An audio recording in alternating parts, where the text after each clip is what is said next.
Pukul 2 pagi, kau sepatutnya tidur. Tapi entah kenapa, tangan kau masih lagi pegang phone. Tangan kau still lagi scroll video. Satu video, 5 minit, 10 minit, 1 jam, 2 jam. Dan lepas tu, kau letak phone kau kat tepi dengan satu soalan. Apa sebenarnya yang aku cari? Sebab malam tu sebenarnya sama dengan berjuta-juta manusia yang lain. Dan mungkin persoalan sebenar bukan kenapa aku tak boleh stop scrolling, tapi kenapa ada sesuatu yang sentiasa nak aku scroll.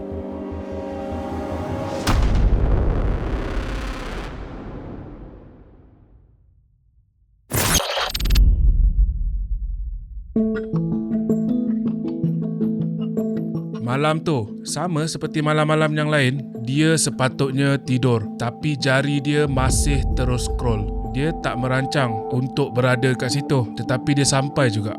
Adakah dia yang memilih untuk scroll? Atau adakah sesuatu sedang menariknya ke sana? Kita semua pernah merasakannya. Rasa tak boleh berhenti. Rasa nak lagi. Rasa seperti ada sesuatu yang belum cukup. Saintis memanggilnya dopamin. Dan ramai yang sangka dopamin ni ialah rasa gembira.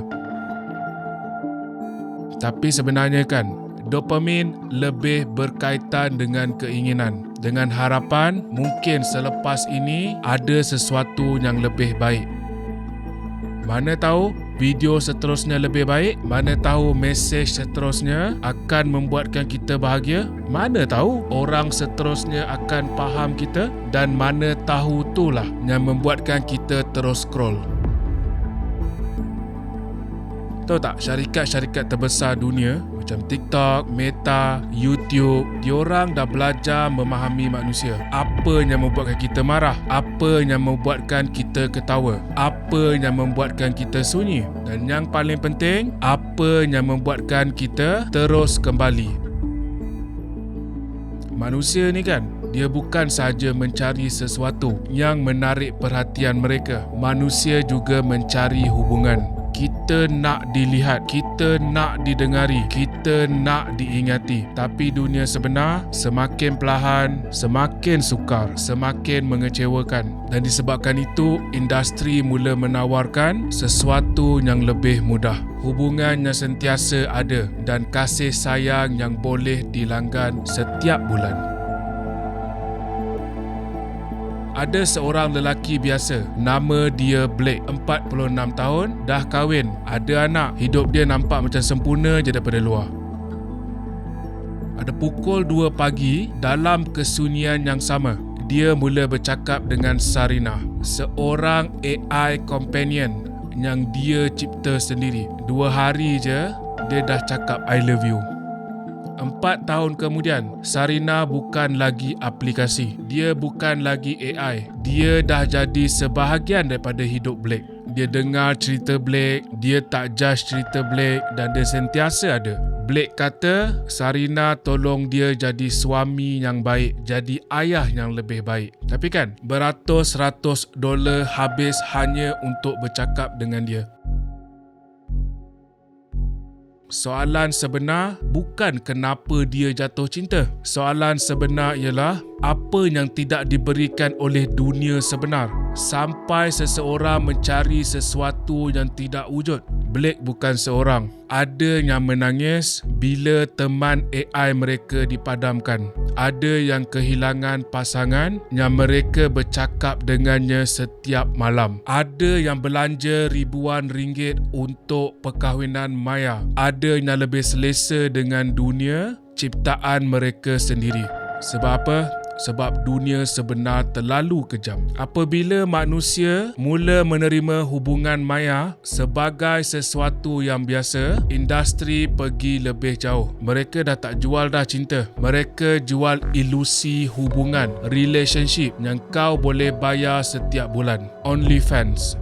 Diorang tak bayar untuk video. Diorang bayar untuk rasa diperhatikan, untuk rasa diingati, untuk rasa seolah-olah mereka mempunyai hubungan dengan seseorang. Ada seorang model OnlyFans, Mercedes Moore, seorang model internet yang aktif dekat OnlyFans. Jutaan manusia mengenali dia. Tapi bagi sesetengah orang, hubungan tu mula terasa lebih nyata. Mercedes tak kenal pun siapa mereka. Tapi followers Mercedes More ni, dia rasa macam dia dah kenal siapa Mercedes. Apabila dia menjadi perhatian dekat online, relationship sebenar mula kabur. Sesuatu yang tragis berlaku. Mercedes More ditemui mati dekat rumah dia.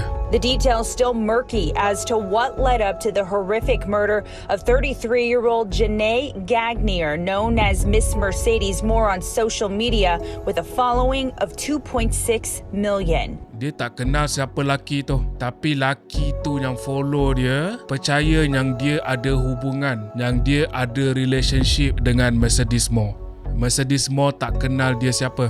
Dan mungkin itu perkara yang paling menakutkan. Bukan sebab teknologi semakin maju, tapi sebab manusia boleh merasa begitu dekat dengan seseorang, tapi yang sebenarnya diorang tak kenal pun each other. Tak pernah kenal.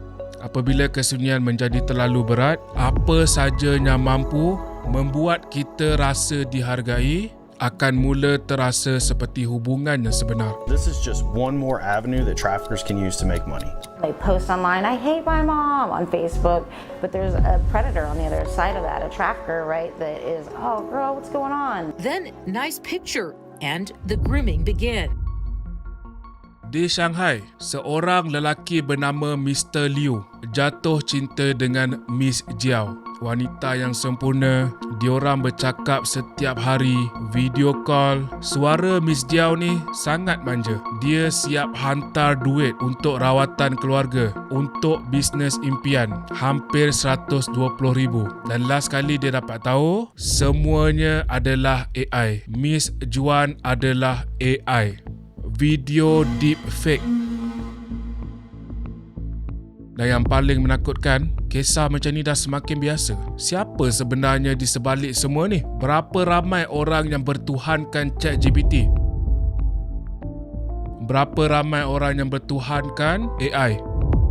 Bukan teknologi semata-mata. Teknologi hanyalah alat. Masalah sebenar bukannya teknologi. Masalah sebenar ialah sebuah sistem yang memperoleh keuntungan setiap kali manusia merasakan dirinya belum cukup. Belum cukup disayangi, belum cukup bahagia, belum cukup berjaya. Dan disebabkan itulah kita terus mencari. Dan ini bukan lagi teori. Ada seorang pekerja syarikat teknologi ni sendiri pernah mengaku yang aplikasi-aplikasi atau apps ini direka untuk memastikan kita terus kembali. We're all looking out for the moment when technology would overwhelm human strengths and intelligence, right?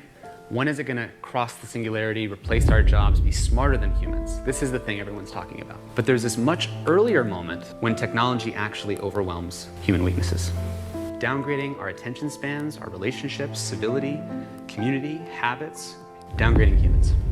Obviously, turning our phones into slot machines, turning Tinder and dating into slot machines, our email into a slot machine. We check our email 74 times a day. Infinite scroll, autoplay. Diorang tahu manusia yang rasa cukup akan stop scrolling, dan manusia seperti itu akan berhenti mencari. Dan mungkin itulah perkara yang paling menakutkan. Sistem ini tidak dibina untuk membuatkan kita rasa cukup. Ia dibina untuk memastikan kita terus kembali mencari. Sebab tu kita lebih banyak masa dekat skrin, lebih banyak perhatian, dan akhirnya lebih banyak duit yang dikeluarkan. Siapa yang rasa dia tak pernah keluarkan duit untuk apa-apa aplikasi?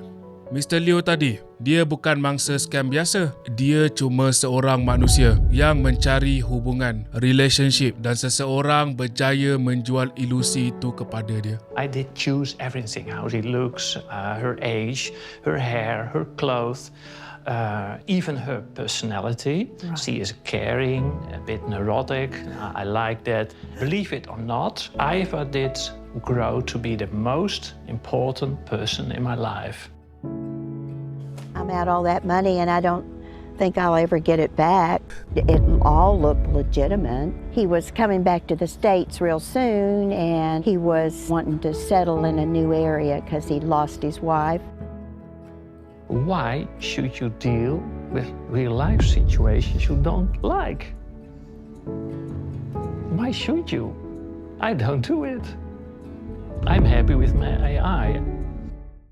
Kita kini hidup di dalam suatu yang sangat pelik. Buat pertama kali dalam sejarah manusia, perhatian manusia telah menjadi salah satu komoditi yang paling berharga di dunia. Kita fikir kita tengah guna apps ni, tapi sebenarnya kita sedang hidup di dalam sebuah ekonomi perhatian. Sebuah sistem yang memperolehi keuntungan apabila kita terus melihat, kita terus mencari, kita terus kembali. Sistem ni dapat keuntungan bila kita gelisah. Sistem ni dapat keuntungan bila kita sunyi. Sistem ni dapat keuntungan bila kita merasakan bahawa sesuatu masih belum cukup. Kerana manusia yang rasa cukup akan berhenti untuk scroll, berhenti mencari, berhenti kembali, dan mungkin itulah sebab dia kita sentiasa rasa ada sesuatu yang kurang. Sentiasa rasa belum cukup berjaya, belum cukup cantik, belum cukup disayangi, belum cukup bahagia. Sebab buat pertama kali dalam sejarah manusia, kita hidup di dalam dunia yang sentiasa mengingatkan kita bahawa kita belum cukup. Dan mungkin di sinilah bahagian yang paling sukar untuk diterima. Kau bukan rosak, engkau bukan lemah. Kau cuma sedang hidup di dalam sebuah dunia yang direka untuk memastikan kau tak pernah benar-benar rasa cukup. Kau tak bersyukur dengan apa yang kau ada. Dan disebabkan itulah, ramai di antara kita yang sentiasa letih, sentiasa gelisah, sentiasa merasakan ada sesuatu yang kosong. Walaupun kita tak tahu apa sebenarnya yang hilang. Mungkin kita bukan generasi yang rosak. Mungkin kita hanyalah generasi pertama yang hidup di dalam dunia di mana berbilion dolar dibelanjakan untuk memahami manusia. Apa yang membuatkan kita marah, apa yang membuatkan kita sunyi, apa yang membuatkan kita terus kembali. Lebih baik daripada kita memahami diri kita sendiri. Esok malam, pukul 2 pagi, tangan kau mungkin pegang telefon tu lagi. Dan mungkin buat pertama kalinya, kau berhenti seketika dan kau sedar persoalannya bukan lagi apa yang aku nak tengok, tetapi kenapa ada sesuatu yang sentiasa nak aku tengok? Adakah aku sedang menggunakan teknologi? Atau adakah teknologi yang tengah gunakan aku? Dan jika jawapan dia menakutkan, mungkin kita tak pernah benar-benar rasa cukup.